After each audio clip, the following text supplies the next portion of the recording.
Modern policing in the United States didn't begin with a mission to serve and protect. Its roots are much darker and more direct. The first organized police forces in America were slave patrols.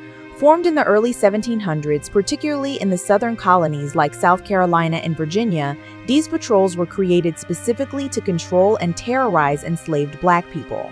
Slave patrols were made up of white men, often poor whites, farmers, and militia deputized by law to track, capture, and punish enslaved Africans who attempted to escape or resist bondage.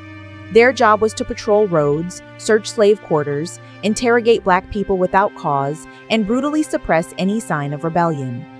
This wasn't policing as a neutral civic duty, it was policing as racial control, surveillance, and domination. By the early 1800s, slave patrols were fully institutionalized.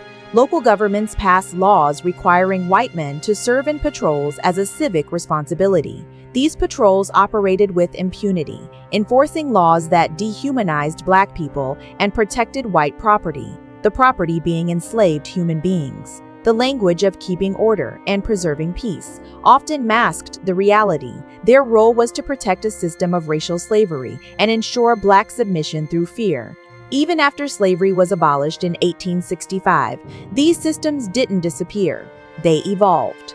Southern states quickly created Black codes and vagrancy laws which criminalized Black life.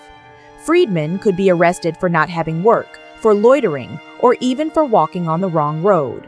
And who enforced these laws? Newly formed police departments, often staffed by the same men who once rode in slave patrols. Over time, police forces became more formalized and expanded into cities across the country.